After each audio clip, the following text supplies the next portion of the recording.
সেইদিনাখনত আহমেদাবাদত যি ভয়ংকৰ বিমান দুৰ্ঘটনা হ'ল, তাৰপিছত আটাইয়ে চিন্তা কৰি আছে যাত্ৰীসকলক কিয় পেৰাচুট দিয়া নাযায়। অন্ততঃ পেৰাচুট দিলে তেওঁলোকৰ প্ৰাণ বচাৰ চান্স যথেষ্ট।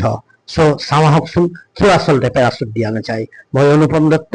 বহুত কেইটা কাৰণত বিমানত পেৰাচুট দিয়া নাযায়।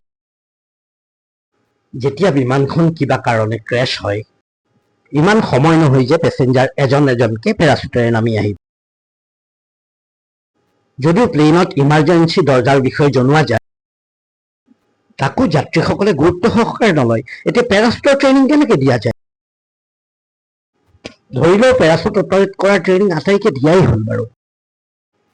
এতিয়া কথা হ'ল, সকলো কমাৰ্চিয়েল এয়াৰলাইন্স ৩৫,০০০ ফুটৰ ওপৰেদি উৰে, আৰু আপুনি যদি ১৫,০০০ ফুটৰ ওপৰেদি উৰে তেনেহ'লে এক্সট্ৰা অক্সিজেনৰ প্ৰয়োজন হয়। আৰু ইমান ওপৰৰ পৰা যদি প্লেইনৰ পৰা জঁপিওৱা যায় তেনেহ'লে অক্সিজেনৰ অভাৱত আপুনি ফিট হৈ যাব। তাৰ উপৰিও তাপমান হ'ব -34 ডিগ্ৰী চেণ্টিগ্ৰেড। ধৰক এই প্ৰব্লেমটো আপুনি ছল্ভ কৰিলে। এতিয়া প্ৰব্লেম আহিব ওজনৰ। পেৰাচুটৰ ওজন ৩,০০০ কেজি। গোটেই ছিষ্টেমটোৱে ব্যয়বহুল হ'ব, আৰু টিকেটৰ মূল্য কিমান হ'ব এবাৰ ভাবকচোন।